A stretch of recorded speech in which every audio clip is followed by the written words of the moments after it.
आज की वीडियो में हम देखेंगे क्वेश्चन पेपर जिसका सब्जेक्ट है आर्ट इन एजुकेशन। तो ये सेकंड ईयर का आपका आर्ट एजुकेशन का क्वेश्चन पेपर है इंटरनल एग्जामिनेशन का, जो कि अभी रिसेंट में ही लेटेस्ट बिल्कुल ही अपडेट हुआ है और ड्यू के ही किसी कॉलेज में ये जो इंटरनल का एग्ज़ाम है वो कंडक्ट कराया गया है। तो बहुत ही ज़्यादा इम्पॉर्टेंट हो जाएंगे आपके लिए इसके अंदर जो भी क्वेश्चन है और क्वेश्चन के पैटर्न हैं। इससे आपको समझ आ जाएगा कि किस तरीके से आप आर्ट एजुकेशन की पढ़ाई करें, सिलेबस को किस तरीके से कवर करें, कौन से पॉइंट्स हैं जो आपके लिए ज़्यादा इम्पॉर्टेंट होंगे आर्ट एजुकेशन में।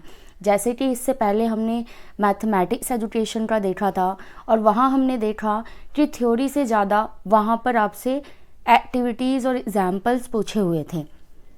तो उसी तरीके से अगर आर्ट एजुकेशन के क्वेश्चन पेपर की बात करें तो पहली बात तो ये आपका प्रैक्टिकल पेपर होता है, तो 50 नंबर का पेपर होगा क्योंकि आपने 50 नंबर के इसके फाइल प्रैक्टिकल काम किया होगा। तो यहाँ पर टाइमिंग आपको मिलेगी 3 घंटे की नहीं बल्कि 2.5 घंटे की और मैक्सिमम जो मार्क्स है वो आपको मिलेंगे 50। तो आप ये देख लीजिए। इसी तरह से आपका वर्क एजुकेशन का भी पेपर होगा जिसमें भी 50 नंबर का ही आपका पेपर होगा और 2.5 घंटे का आपको समय मिलेगा। इसी तरीके से आपका हेल्थ एंड फिजिकल एजुकेशन का भी पेपर हुआ है। तो ये जो आपके 3 प्रैक्टिकल पेपर हैं ये 50 मार्क्स के होते हैं और 2.5 घंटा मिलता है आपको। बाकी सारे आपके 75 नंबर के होते हैं और उसमें आपको 3 घंटे का समय मिलता है। तो स्टार्ट करेंगे इस क्वेश्चन पेपर को और देखेंगे कि किस तरीके से इसको डिज़ाइन किया गया है। यहाँ पर भी पार्ट 1 और पार्ट 2 होता है और जो पार्ट 1 है उसमें जो पहला जो आपका क्वेश्चन होता है वो होता है 10 नंबर का। तो 10 नंबर तो ऐसे ही हो गए। उसके बाद जो होता है प्रत्येक भाग 5 अंक का, उत्तर की अपेक्षित लंबाई 300 शब्द है। मतलब कि जो पहला क्वेश्चन है आपका 10 नंबर का उसमें आपको 5-5 नंबर करके ना 2 पॉइंट्स पूछ लिए जाएंगे ताकि आपको पूरे 10 नंबर का क्वेश्चन मिल जाए। उसके बाद क्वेश्चन नंबर 2 से लेके 6 तक होंगे 8 नंबर के। तो 8 5 जा 40 यानी कि 5 क्वेश्चन होंगे 8 नंबर के और एक क्वेश्चन होगा 10 नंबर का। तो सेम एक्सटर्नल में भी यही पैटर्न रहना है, पहला क्वेश्चन 10 नंबर का, बाकी 5 क्वेश्चन 8 नंबर के। तो ये क्राइटेरिया आपको बना के चलना है कि जो आपका 10 नंबर का क्वेश्चन है उसमें कम से कम 4 पेजेस आने चाहिए, 300 शब्द यानी 600 शब्द होने चाहिए। और अगर हम बात करें 8 नंबर वाले क्वेश्चन की तो कम से कम आपको 3 पेजेस भरने होंगे जो आपको एग्जामिनेशन में पेजेस मिलते हैं हॉरिजॉन्टल वाले। और आप इस बात का खास ध्यान रखें कि जो आप पेपर में हाशिया खींचते हैं, लाइन खींचते हैं, वो दोनों साइड से बहुत ज़्यादा ना खींचें क्योंकि ऐसे में आप पेज तो भर लोगे लेकिन आपके शब्द पूरे नहीं हो पाएंगे। तो आप जो है कोशिश करें कि एक ही साइड हाशिया खींचे और वो भी बहुत ज़्यादा चौड़ा नहीं होना चाहिए, नहीं तो बहुत ही ज़्यादा अजीब लगता है और ऐसा लगता है कि आधा पेज तो आपने हाशिया ही खींच दिया हो। तो इस तरीके से सिर्फ पेज भरना भी यहाँ पर बहुत ज़्यादा इंपॉर्टेंट नहीं होता, आपके शब्द भी वहाँ पर पूरे होने चाहिए। तो उसी हिसाब से आप हाशिया वगैरह खींचेंगे। तो 8 नंबर के क्वेश्चन के लिए आप 3 पेज भरें और 10 नंबर के क्वेश्चन के लिए 4 पेज। तो इस तरीके से आप जो है ये पार्ट 1 और 2 अटेम्प्ट कर पाएंगे। देखते हैं क्वेश्चन किस तरीके से हैं। क्वेश्चन नंबर 1 जैसा कि मैंने कहा 10 नंबर का है। तो यहाँ पर आपको किन्हीं 2 पर प्रयास करना है, यानी किन्हीं 2 पर आपको लिखना है। मतलब आपको 3 चीज़ें दी रही हैं। एक तो है कि किसी भी प्रकार की कठपुतली को तैयार करने की विधि लिखो, या फिर विभिन्न प्रकार के गीतों को सुनने और गाने का क्या महत्व है, किसी भी लोकगीत का छंद लिखो। और एक और ऑप्शन है आपके पास कि शिक्षा में क्षेत्रीय कलाओं की क्या प्रासंगिकता है, दृश्य क्षेत्रीय कला के किसी भी रूप पर संक्षेप में चर्चा करो। तो आपको 3 पॉइंट्स दिए गए हैं, आपको किन्हीं 2 पॉइंट्स पे लिखना है 5-5 नंबर के लिए, यानी 2-2 पेजेस के लिए, यानी टोटल हो जाएंगे 4 पेज। तो इस तरीके से क्वेश्चन नंबर 1 आपका अटेम्प्ट हो जाएगा। आगे चलिए क्वेश्चन नंबर 2 की बात करें तो सौंदर्य शास्त्र से आप क्या समझते हैं। Very important. एस्थेटिक्स जो है फर्स्ट ईयर में भी आया था आपके और अभी दोबारा सेकेंड ईयर में आ रहा है कि सौंदर्य शास्त्र से आप क्या समझते हैं और फिर शिक्षा में इसकी प्रासंगिकता क्या है ये आप बताइए।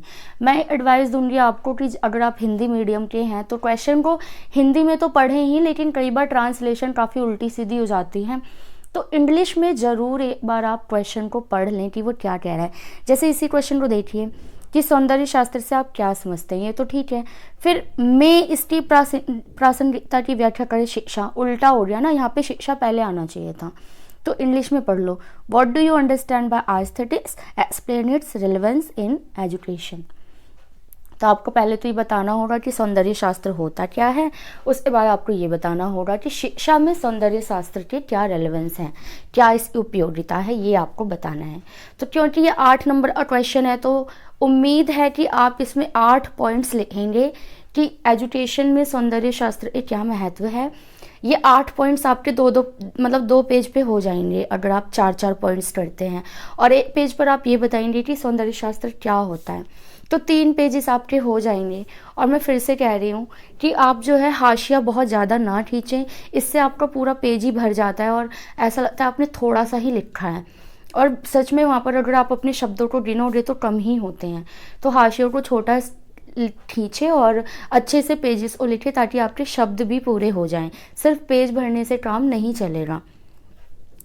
तो सौंदर्य शास्त्र जरूर तैयार करके जाएं, ये आपके लिए इम्पॉर्टेंट टॉपिक हो सकता है एक्सटर्नल एग्जामिनेशन के लिए। और बहुत जल्द आपकी डेटशीट आने वाली है एक्सटर्नल एग्जामिनेशन की, तो अभी से प्रिपरेशन स्टार्ट कर दें। वीडियोस को देखें, खुद नोट्स बनाएं, डेफिनेशंस लिखें, और जितने भी महान व्यक्ति जो डेफिनेशन देते हैं उनके नाम याद करें, और जितने भी इम्पॉर्टेंट टॉपिक्स हैं, क्वेश्चन किस तरीके से आ रहे हैं, पॉइंट्स नोट्स करें।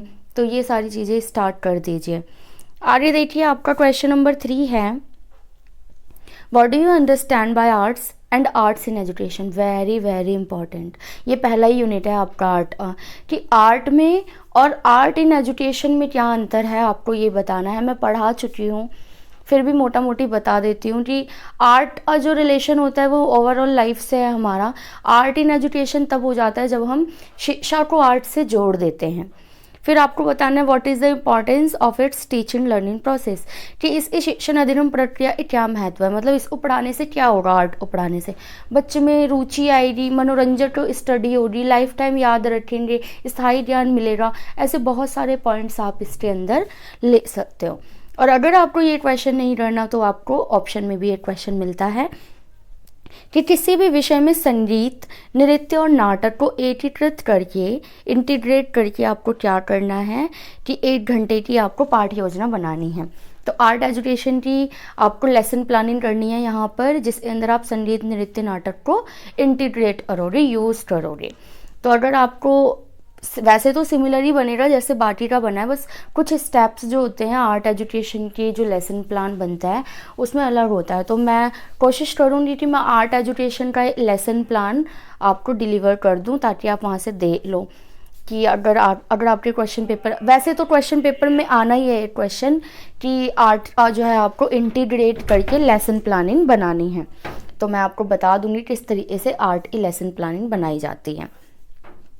अब देखिए question number 4, provide relevant examples by integrating arts and social studies in mathematics. ये भी इंपॉर्टेंट है, ये वो वाला क्वेश्चन, ये वो वाला यूनिट है आप जिसमें कला को इंटीग्रेट किया गया था। तो आपको यहाँ पर क्या करना है कि गणित में कला और सामाजिक अध्ययन को एकीकृत करके प्रासंगिक उदाहरण दीजिए कि मैथमेटिक्स और सोशल स्टडीज़ में आप आर्ट को कैसे इंटीग्रेट करोगे, कैसे यूज़ करोगे, आपको एग्जाम्पल भी देना है। मैंने बहुत सारे एग्जाम्पल बताए थे आपको कि मैथमेटिक्स में आप क्ले से 3D शेप्स बनवा सकते हो, जितने भी कोण होते हैं वो भी आर्ट के थ्रू में ड्रॉ किए जाते हैं।